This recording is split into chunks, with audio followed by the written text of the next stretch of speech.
இந்த பதிவை கேட்டுக்கொண்டிருக்கும் நல்ல உள்ளங்களுக்கு உங்கள் சுவாமிநாதன் ஜோதிடரின் அன்பான வணக்கங்கள். இன்றைக்கு நம்ம யூடியூப் சேனல்ல தீராத பிரச்சனைகளும் குழப்பங்களும் தீர வியாழக்கிழமைகளில் குரு பகவானை இப்படி வழிபாடு செய்யுங்கள். பதிவுக்குள்ள போறதுக்கு முன்னாடி நம்ம யூடியூப் சேனல் யாரெல்லாம் சப்ஸ்கிரைப் பண்ணுங்க, ஷேர் பண்ணுங்க, லைக் பண்ணுங்க. பதிவுக்குள்ள போயிடலாம். சிக்கல்களும் குழப்பங்களும் நமது வாழ்க்கையில் நிறைந்திருக்கின்றது.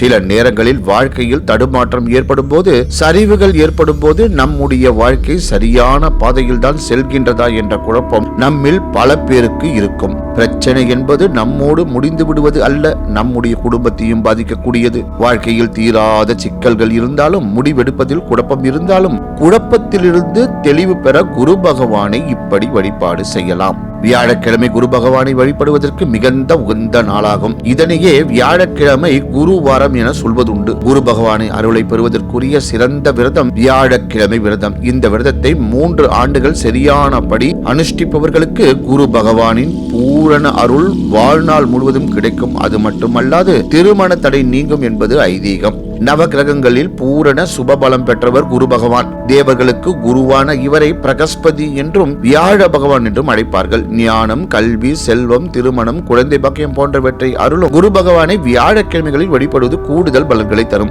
இவர் மனித வாழ்விற்கு தேவையான அனைத்து விதமான செல்வங்களையும் தருபவர் என்பதால் எந்த கிரகத்திற்கும் இல்லாத தனி சிறப்பு குருவிற்கும் குருவின் பார்வைக்கும் உண்டு. குரு பார்க்க கோடி நன்மை என்ற படமொழிக்கேற்ப நம் வாழ்வில் முன்னேற்றம் பெற குரு பகவான் முக்கிய பங்கு வகிக்கின்றார். குரு பகவானுக்கு உகந்த வியாழக்கிழமை அன்றைய தினத்தில் காலையில் குளித்துவிட்டு மஞ்சள் நிற ஆடையை அணிந்து எதையும் அருந்தாமல் அருகே உள்ள நவகிரக கோயிலுக்கு சென்று குரு பகவானை வழிபட வேண்டும். குரு பகவானுக்கு உகந்த நிறம் மஞ்சள் என்பதால் மஞ்சள் நிறப்பூக்கள் சாற்றி மஞ்சள் நிற இனிப்புகளை வைத்து நேவேத்தியம் செய்து சந்தனம் மற்றும் மஞ்சள் ஆகியவற்றை கொண்டு அபிஷேகம் செய்ய வேண்டும். அதன் பின்னர் குங்கும பூ கலந்த பசுப்பாலை கொண்டு குரு பகவானுக்கு அபிஷேகம் செய்து வழிபடுவது சிறந்தது. முக்கியமாக இந்த விரதம் மேற்கொள்பவர்கள் அன்றைய தினத்தில் உணவு எதுவும் உண்ணக்கூடாது. மேலும் அன்றைய நாள் முழுவதும் குரு பகவானுக்குரிய மந்திரங்கள், சோஸ்திரங்கள் போன்றவற்றை பாராயணம் செய்து வழிபடுவது நல்லது. அதுபோல் அன்றைய தினத்தில் மாலை நேரத்தில் ஆடைகள், இனிப்புகள் போன்றவற்றை ஏழை எளியோருக்கு தானம் அளிப்பது நல்லது. இரவில் உப்பு சேர்க்காத உணவை சாப்பிட்டு வியாழக்கிழமை விரதத்தை நிறைவு செய்யலாம். இவ்வாறு 3 வருடங்கள் வியாழக்கிழமைகளில் விரதம் இருந்து வந்தால் வாழ்வில் குரு பகவானின் அருள் என்றென்றும் இருக்கும். பல யோகங்கள் வந்து சேரும் என்பது ஐதீகம் என்று கூறி இந்த சிறப்பான ஆன்மீக பதிவை நிறைவு செய்கிறேன். நன்றி, வணக்கம், வாழ்க வளமுடன்.